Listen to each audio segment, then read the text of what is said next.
Hello, everybody. Today is Wednesday, June 10th. This is the weekly meeting of the Neural Network. Special guest with us today. We're glad to see Christina Lattis is joining us. She's here with her daughter on a social visit, but she wanted to be sure to see everybody and be included in the discussion. So we had a few minutes at the beginning of our conversation already today to talk about the ongoing issue and also to catch up with each other personally. But now we are ready to move into our agenda. So let me share that agenda with you. Now it should be here. I have everything always ready and open, but still Yep. it seems to take. On a little note, while you're doing this, I just finished an Ollie online course about using ChatGPT, and one of the mentions that the speaker provided was how ChatGPT is now being learned by a lot of people to learn languages. Excellent. Wow. Yeah. So I thought that was because it wasn't a language oriented, call. Yeah. It was generic. Who was this sponsored by, Jackie? Did you say Ollie, the those university courses for older people who Oh, I wouldn't know about him then. No, send me a link about those too. I always like learning with you. Yeah. All right, Me so too. actually, Jackie, that is something that relates to something that I put on the agenda somewhere for today to mention, which is how I think Phil has exactly the opposite effect on the teaching profession for language teachers than most people assume. And thanks to Shuhan, I was able to frame that with the idea of purpose, process, and product. So maybe we'll get to that, maybe not.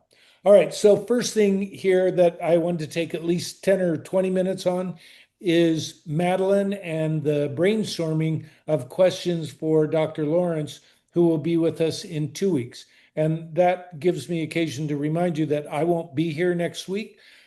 So Michelle, you're still available? Let's see, let me double check. I'm here. I guess, yeah, the only thing is we'll just have to coordinate to make sure I can get into your Zoom again because it kind of forgets that we did this, every time we do it.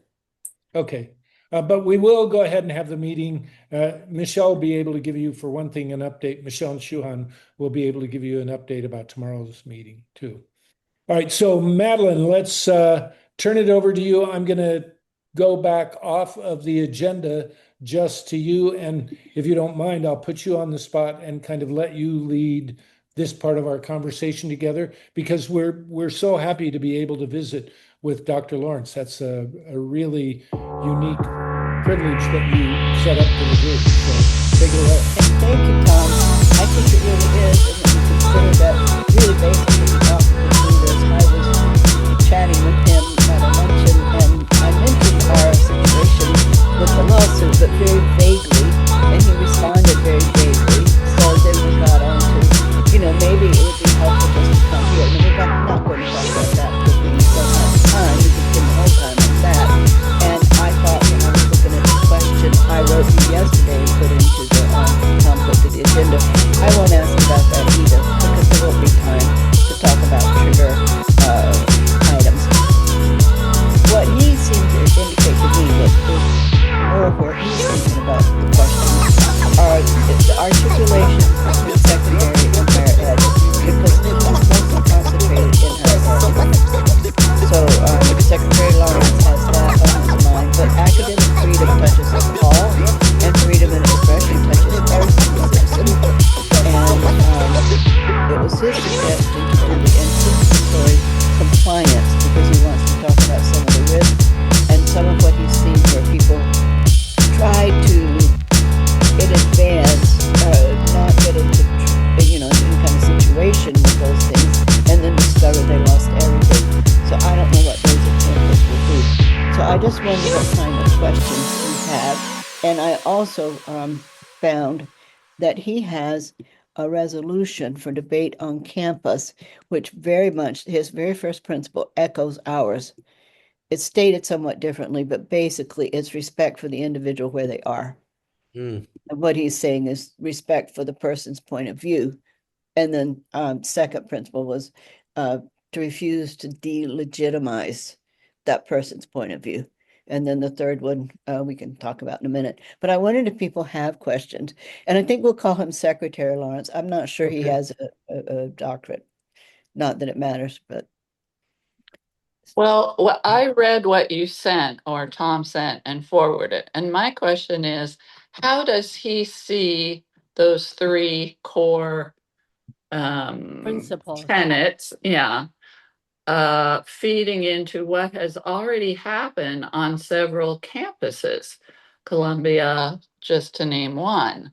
And it's happening all over. I hear it on my local news as well. So I'd be curious to see how he would guide us and others on how to put those principles into practice given the political state right now yeah, and I will. getting Oh, go rid ahead. of college presidents because of anti whatever on campuses. Right. And maybe that's why Something he like wrote it. And you're thinking about that article, three core principles emerge for free speech, or just in general? In general, but because you shared that with us, I figure that's what he might wish to focus on in terms of resolving going forward the call for presidents to resign based on whatever's happening on their campuses. Well, there was another article that Google would not allow me to send, and it's a chapter in a book, and I made a PDF. So maybe what I can do just to get us started is divide it in half and send it in two documents because you only can see so many, you know. Madeline, Yes. what if you were able to put that article into a Google Doc and then just share the Google Doc with us? That might be another way to try it. I'm not sure you might have to talk to me separately to Okay. give me the directions for how to do that. Okay. Because I tried making a Google Doc, but at any rate, that didn't seem Okay. to work. But the title of that one is The Contours of Free Expression on Campus. And I think he answers some of those questions there, Deb. And then, I'm sorry, Debbie, I don't know It's if you, fine. it's As long fine. as you don't call me Deborah, because then I think you're mad at me. Um, because he does address some of those situations, and I don't remember all the answers that he gave, and that's one reason I'll be happy to hear what he has to say. Did you get a copy of the new one? Times Union federal actions put higher education in peril, and he talks about um, what we should do. But he includes all of us in this. Yeah, I He's- think you send that. Okay, I didn't know That what was went. sent. I There don't know were what went three through. documents. Yeah. They came through Yeah, they came through. because I read it. Google wrote me and said, no, it's too large. You can't send it. So, okay, Mm. good. Thank you. All right. Deb, I got that question and we've got And it in our recording. I hope also we can ask him to specifically provide us with his advice for state leaders, since so much, theoretically successful is state leaders, and how they see that. And then Jackie, if you would mind bringing, if you wouldn't mind, I mean, bringing up the point you had made to me about what your conversation with Mary Lynn had revealed about how some of the folks in the red states are feeling about the profession. Yeah. I feel like that's connected. Yeah, and so I was having a conversation with Marilyn Redland about the whole situation with ACTFL, and she's very upset about a lot of things. But one of the major things is how they are not there, how the ACTFL board has been for a while focusing on DEI, like an in-your-face focus. And she says that doesn't work at all with help Yeah. for teachers in the southern states in particular, where they're actually condemned if they Yeah. use the term Mhm. DEI, or if there's any reference to it, and it's taken out of all state documents. And it can be done in a subtle way, but not the way ACTFL is doing it. And they're not providing support for those teachers who have to deal with this. So yeah, she's also concerned about all the closures of programs, you know, Right. Actful's not supporting that. And the fact that the board has changed their policy on who can be on the board and they don't have to be from a language background. And that they have more and more people working there and on the board who are not language related. Yep. Okay. He made me understand that insofar as he's able, he plans to answer whatever questions we ask. Mhm. I'm happy to have these because I have a debrief with him next week. He wanted to have a sense of maybe where we were and what we were thinking. And I'm going to bring these up so that he has a chance to see what documents he might want to send out or just where he might want to focus. But You know what else I just had a brainstorm that I could do if I have time is, I have the transcript from all of our meetings from each week for going back several months now.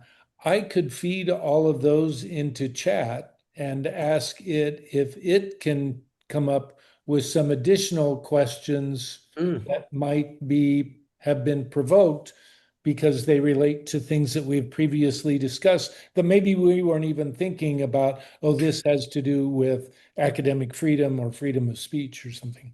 I don't but I know. think that'd be great. So yeah, Edward, I saw you start to say something, but No, I'm fine. no, okay. Well, the other thing that was on my mind, and I only bring my husband up because it's always a counter voice to mine. It's like this is a person who's coming, as I said, he offered, but with this caliber, I feel that we should have 100 or 200 people in the audience, and it's us. So the question is, should we I mean, I sent the listserv. Should we try to talk to our people and invite people whom we know who sometimes come and maybe haven't been here, or should we try to add more? And his advice was, if it's 10 people, then he gets to know the group better, and 10 is excellent. So Mhm. I was just lamenting that we don't have this opportunity. We've had many, many wonderful people who come, but they are generally language people among us, right? So I feel as if we're talking among ourselves. So he reassured me about that. And I just wondered how other people felt. And he knows that this is also a public meeting. So I've invited my son-in-law, who's a previous and retired department chair, though I don't think he'll be able to come.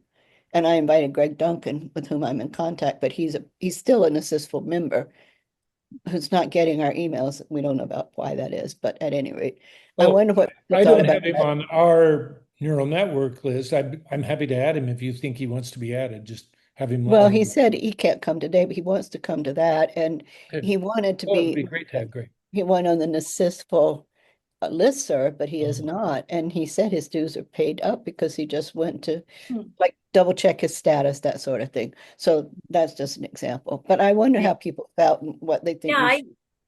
I Yeah. think I agree with your fellow that a smaller group might be better depending on what we're trying to do. My concern about having people that haven't normally been coming to our meetings is that they don't really kind of know the No, rhythm of no. how we explore issues and all, and just have in an hour have a bunch of random questions from different people that really are not directly connected to the things we've been thinking about Mhm. would, I mean, I think would distract from actually having something a little deeper with him.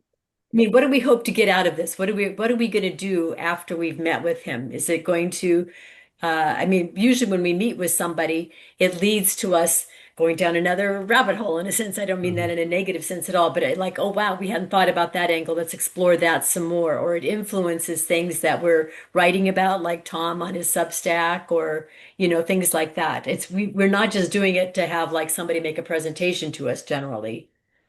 Well, I would love to hear what people have to say about that, what people think. I am sending him documents, our Phil guiding principles, and the article from the educator, the language educator, the latest one from Mhm. Tom and Ryan, because I didn't want to flood, this person has a full-time job as well, right? With information, but I wanted him to know where we're coming from, where our questions might arise. And so my thinking, Michelle, is that anytime we have more information about a general background, the better it helps us in dealing with um, the questions that arise from our fill, for instance. That if I know more about academic freedom, I know more about academic freedom all the way in my life, all the way down to the kindergarten and all the way in democracy. It's tied. So it's like a collaboration. So I think my bottom line is, how can we collaborate to better improve the things we do from what we learn from the things he's going to tell us? So, Madeline, I'll go ahead, even though I'm not going to be here next week, I'll go ahead and put a section in our agenda for next week where we can finalize the questions after Okay. everybody's had further opportunity to think about some. So then you can get ready after next week, and we should be ready as a group on the 24th. Right, okay. And I think that this gives me a lot of ideas. And also maybe it starts all of us thinking about Michelle's question. Not that we have to be practical and all due respect, Michelle, we should get something out of it. And what is basically, Sharon, it goes back to you. What is our purpose? Right. What is our purpose? We know our process. Oh, and speaking of process, I was asked very specifically to outline how this should go. So if it's not good, it's my fault, not his. So here's what I outlined, that in the beginning, we would introduce ourselves as we usually do, but it's not too rushed, but we give our name and, like, either what we do or our languages, where we're from, just so he has a sense of where we are across the board. And so 5 to 7 minutes on that. Then he would speak with slides. He said, offered slides, and then said, well, do you really want them? And I said, if you have a slide, you can remember the point better. You have something to go back to, right? Where you could hang a memory.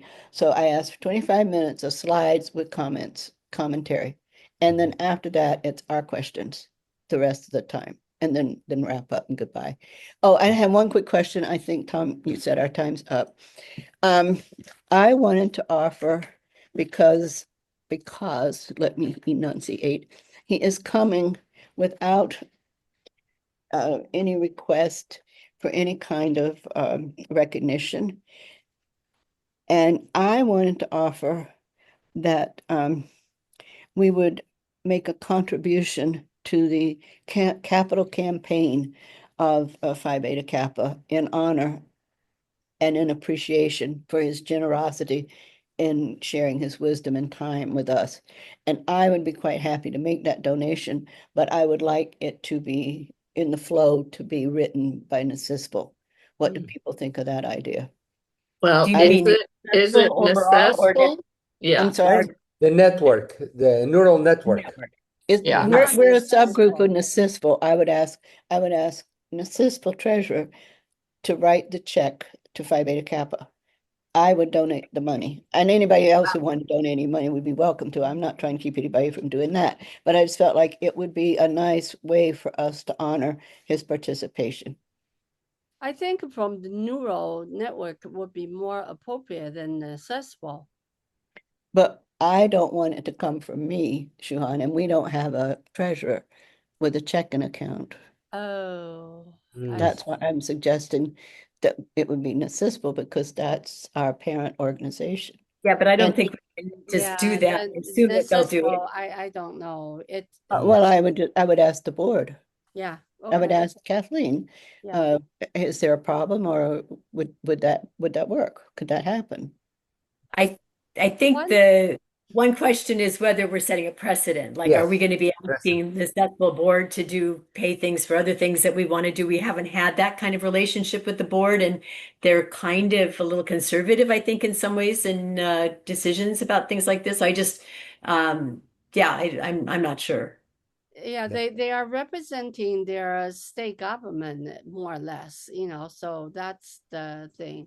But maybe frame it as to pay a special guest. Maybe that could be okay, a scholarly discussion. I don't know. Is there any way we can do it via Zelle or Venmo that would still have the neural network imprimatur, I guess, rather How than about Tom? How about if you make the donation and we just give you our money?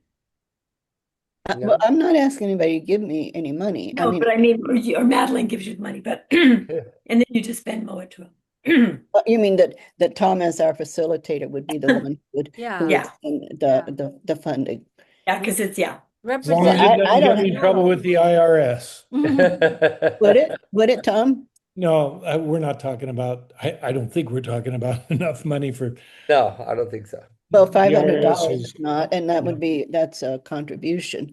But Yeah. I would, Well, think about it for next week, and right, then because I will because be it's happy to act on your direction. And it doesn't even have to be decided by the time of his visit. We could take this right, up right, afterwards and decide the best course of action. right, All because right, I well, was. thanks a lot, Madeline, Okay, for thank you, everyone. Thank helping you. us Thank you. see our way through to what should be a very successful discussion in a couple of weeks. Do have a quick thing. David has emailed Shuhan and Michelle and I and asked if we could, this just happened, if we could postpone the meeting from tomorrow until after he's had a chance to talk to their lawyers to find out whether there's anything that he should or should not be saying. So I think I don't think we can tell him, no, you have to talk to us tomorrow. No. No. So we'll just No, it's fine. we'll reply and let him know that that's fine, and then we'll update you. However, Yeah. I don't think that stops us, any of us in the meantime, from making contact with people we know. If you want to work together on some sort of letter that might be appropriate to send to colleagues that they could use for their own whatever. I do think Jackie's earlier point about starting a document with different talking points, I think that would be helpful. And people just pick and choose from their perspective. But these are the issues that the group of us are thinking about, Concerned. and that type of thing. And I think make it Yeah. neutral, just a statement. Mhm. And then people pick and choose and want to emphasize whatever, they can do that. But having some facts. Yeah. I did Talking start a point. Google Doc like that for the rest of us. And so I put my letter and Tom's letter and some other talking points. We can certainly add stuff to that. Yeah, you I can just didn't put want it my to go letter out, too. everywhere necessarily. but I think Michelle, put my letter there too. If it's not there, we can add it, but Okay, please. I think Jackie and Christina have both hit on something good, and that is, I think probably it would be very effective to have bullets and Yeah. not have long, Yeah. extensive arguments Right. presented in print, Right. just for the sake of clarity. But yeah, all right, we'll figure out a next step from there. Yeah, and So I hear you mentioned that you had fed all of the legal documents into Chat. yeah. And so I'm wondering, would ChatGPT be able to Oh. extrapolate we have a whole list from ChatGPT. long-term implications? Okay. Yeah, and we could include that for people. That might be a good introduction. Here's the summary of the lawsuit from after it's been run through Gemini or Chat or somebody like that. Okay. Yeah. All right. Let's see. I'm kind of keeping track of the running messages as well about the account. We'll figure something out. I just, yeah, we'll figure it out. Mhm. All right, I'm going to go back and pull up the agenda again. I hope. Yay, I did it.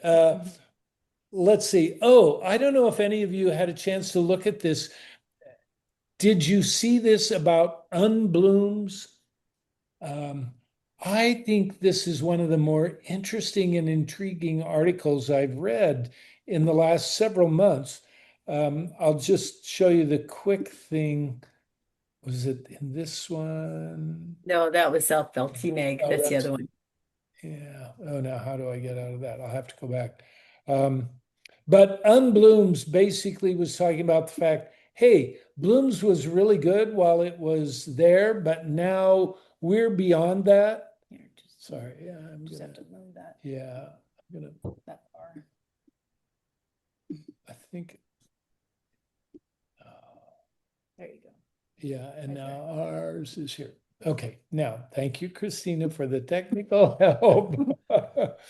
But do read this. It's quite interesting. And it was also the thing that got me started thinking about, hey, wait a minute, there's a lot of precedents for saying, referring to the ACTFL proficiency guidelines, like we refer to Bloom's without having to get legal permission. And then this one, useful questions when consider. Oh, that was this one. What time? We have a few minutes. I guess we could take a look at this. You know, another one like Bloom's taxonomy is using, well, this is more for probably DLI, but thinking maps. Yep. Yeah. Thinking Maps is a company, right, that coined certain graphic organizers into thinking maps associated with a language function. So I mean, I use thinking maps because of, compare contrast is going to have a particular Yep. thinking map / graphic organizer, but thinking map is And the yeah. company, but nobody's coming after me to. And cooperative learning is a Kagan. Ex- Yep. So we use cooperative learning all the Yeah. time. So there's a lot of examples That is besides lots of Bloom's precedents. taxonomy. Yeah. That So I think ACTFL's claim that the name belongs to them or whatever is rather specious. Yep. Okay. So moving on, I thought this had some interesting ideas. Who sent this in? I It don't was want to in not a, give credit. it was in the ACTFL, maybe it was an AI SIG probably or something like that because it came Oh, from. good. Yeah. That just some very interesting things that you ask for per student data and not cohort data, which is very much in line with Phil, right? Phil, yeah. Where the focus is on the individual. And what do you measure? How appropriate is this one? Huh? Mm-hmm. And this is also good, especially as we need to remember these as we talk to people who are interested for the fall of 27, 28, who are interested in Phil to be talking about things like privacy and ownership of student data, especially voice data. I liked this one. What's your stake in our success? And oh yeah, this goes back to those languages beyond the big ones. And this is important. So all of these are very important for us to be able to discuss as we talk with folks. This one reminded me of my discussion with the folks at Punahou in Hawaii. They were very interested in finding out with Ryan what mistakes he had made. Because, and I think this is important, and we take to heart asset-based assessment, that we know that making mistakes is part of the learning process. So as we run into things that need to be changed with Phil, I don't think we back away from those. I think we remember those and be able to tell people, oh yeah, we thought about this, we thought it was going to be a great thing, and then we had to change. For instance, with Ryan in his weekly can-dos, and how for his more advanced Phil students, they were pushing back against that because they didn't want that tight oversight, I guess. But if they prove themselves capable, then maybe they can have a little more free reign. That also brought up a very interesting conversation, email exchange rather, with Carl this week, where he had had a chance to meet again with James, who you remember was here a few weeks ago, who teaches the Japanese immersion social studies class. And he was trying to give the kids more agency, and they wanted to hand it back to him. And so it's, how do we help kids learn to take the reins, to have the confidence to be able to make mistakes, and that's still okay. So I think, this is like a lot of things in teaching. It is often the personality of the teacher and how in conveying to their students that it is important and how to and making it light about taking the responsibility for learning. I don't think it's an easy thing. I do think personality, unfortunately plays a part. We can come up with some tips, on how to approach it, but I mean, it is a big leap It's a huge leap. It's a huge leap. Carl also brought up a point that I started to run with, and that was, do you think kids coming out of a DLI or immersion program of whatever kind tend to be less able, and Shuhan, you would be a good one to ask about this, less willing to take on that ownership themselves because from the earliest days they'd been in a program where they were very, I I think of it almost like a siege mentality that the teacher protects this program because it's very important that it be able to go all the way through. And so perhaps, I don't have any research, I'm just really asking this as a question. Perhaps the students are more used to following instruction, right? And staying in the lines. So I think, Shuan is boy, saying yes. I don't know. And big Michelle's reaction going to that no. one. And good. Yeah. I like our Because disagreement. I think it misunderstands that in immersion settings, they are not sitting and instructing the language the way we think of it in Right. world language classrooms. They're creating an environment where the language is everywhere and the Yes. students are picking it up. So it is the most Phil-like kind of situation compared. And the thing that doesn't work is when they arrive at a middle school that wants to teach them in the traditional way and correct everything that's not working. They're just like heritage learners in that sense. And that does not work at all because they are used to owning their language. And we see when we've taken them on trips abroad and all, they are really out there communicating and using their language with great confidence because it developed within them. It didn't come from the teacher. I think you have a really unusual idea about what's happening in those classes. Well, it wouldn't be the first time I've been accused of having a really unusual idea, Michelle. But I enjoyed the discussion because you all have learned me today about that, and I will try not to jump to any sort of conclusion like that. I think immersion kids, we also try to at least, when I work with teachers, yes, the parents put them in the program in kindergarten and we have to kind of keep them moving, but eventually we have to start transferring ownership of the program and of their own learning. And so that's like a big part of what I do too when I work with teachers. So let's begin to brainstorm about ideas for James about working with his learners then that are immersion. about It's going to be great.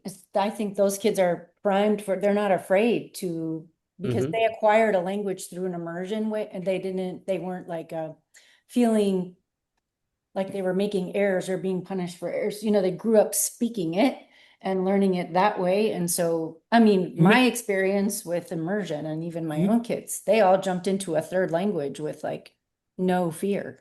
Maybe it would be good to see if James would like to speak to some of you all for some suggestions, because you're very familiar with Phil. Christine is very familiar, as are a couple of the others of you, certainly not me, with immersion programs. And so you might be able to be more specific in offering some suggestions to James. Why Yeah. don't we have a special session for immersion?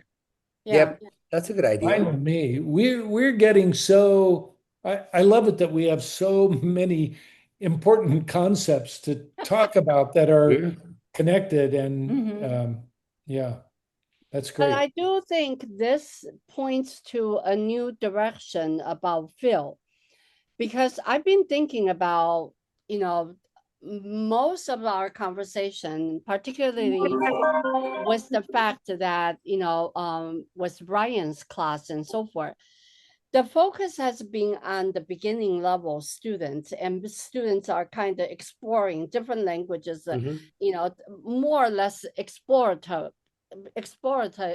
type. But I have been thinking about what happens, how have we been encouraging students to continue on with the language, to really build proficiency? That's number one, right? And number two, for most of you who know that I recently published this Mandarin immersion program paper, and what we have found is exactly what Christina was saying. It's actually the immersion students are more willing, they are ready They Yep. know how to do the field type of class. Yep, Yeah, yep, they're yep, not yep, And afraid. yep, that yep. is exactly where the gap is, because a lot of program, once they finish the elementary program, they need to articulate it into middle school, and then you run into the regular foreign language Yep. class or high school. My own granddaughter faced the same problem. She was an immersion student, but then the Chinese language teacher gave her a test in placement test and say she's not good, because the proficiency level, the Right. literacy expectation, it's Yeah. Yeah. very different. And Yes. so they actually could do more field class. And but teachers are not experts in this. So we No. need to really come up with a plan, a menu to support teachers. And like a James issue is that he probably is not familiar with pedagogy and the project-based learning. And if we could give him a lot of good ideas about some curricular projects that his students could take on, that would really fit into the field. So field really, it goes very well with project-based learning. We have to do more digging in that part to do more alignment and make more resources Yep. available for facilitators. Shuhan, you know what I love about having our meetings recorded and then feeding them into chat is it's going to take the things that you just said and put them in a to-do list. I know. And as long as it doesn't assign it to me, but Yeah. no, that's really good because what you've Yeah. pointed out is very valuable. We oftentimes have had conversations about things that we need to do, and then it just gets dropped. But one of the advantages of having chat do these to-do lists is we Yeah. can keep them focused, and then we can also put them in a Gemini daily brief sort of thing where it keeps track of here's the Yeah. things that you need to be working on. So Yeah. thank you. I think that's an excellent, excellent idea. It's like, oh God, yeah, I'm going to do that in my spare time tonight, Shuan. It's Well, like, it's no, a but small kind of disclosure here and confidential. do you want Jiahang me and to I, pause? we have been engaged in conversation with different people about doing something making something available or as a resource, feel like resources. So anybody, you don't necessarily need a class for that, but then if they need resources and thinking about how to align content, proficiency level, and student interest, all that. Oh, that's very good. Very good. All right, we have just a couple of minutes left. I'll pull well, I thought I was going to. Where'd it go? I was going to pull the agenda back up. Oh, yeah, here it is. Michelle, was there anything before we are finished for the I day? just that's a short video, but I think it's really good, and it brings up some of the things that could be that are, both challenges to doing that with indigenous languages, like in terms of do they want their data in a large language model and so on. But it made me think that, maybe some future administration or something, if we had a Star Talk kind of effort where we were really getting people who are interested in supporting building out the large language models that would support any number of indigenous languages, we would actually then have something that, is there for perpetuity, for the future when the speakers are no longer there and so on. But, you need people that, need to be working with native speakers or whoever has any language skills still and so on.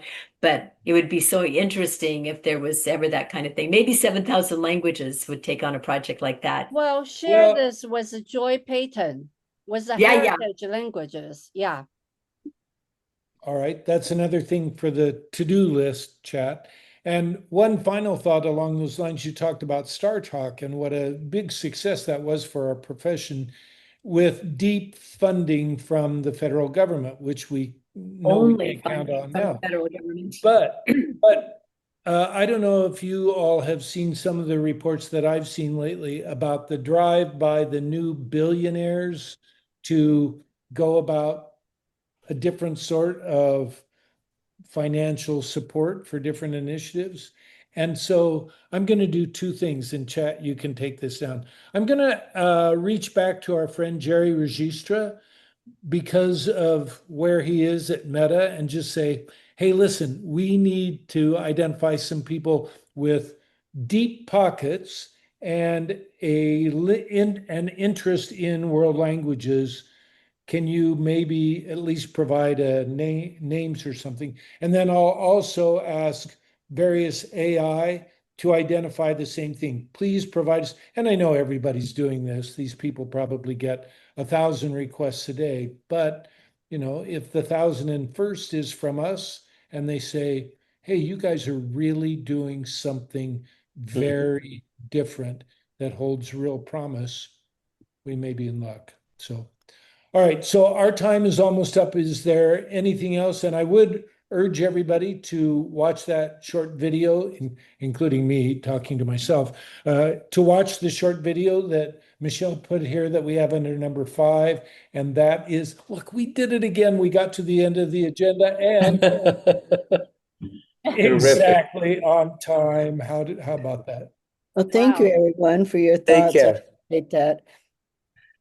Great. Yeah. Well, Thank good seeing you, you. Christina. Thanks for Bye. joining us. Seeing you guys. Yeah. And Good to see you, congratulations, Christina, for getting the JNCO award. Oh, Yeah. thank you. Thank you. Oh my gosh, that was so Thank you. special. Yeah, Take that care. was great. Thank And you. she was just up in Alaska with Lynn doing professional Yeah, development. exactly. Yeah, no, it's Have a fun fun in ride right Chicago. now. Yeah. And Take care. Jackie, I feel for you. I have to skip some of my classes and activities for this. Yeah. no, it's worth it. It was nice to see you all. Take care. Bye-bye. Bye. Thanks, Thank Bye, you. everybody. Bye-bye.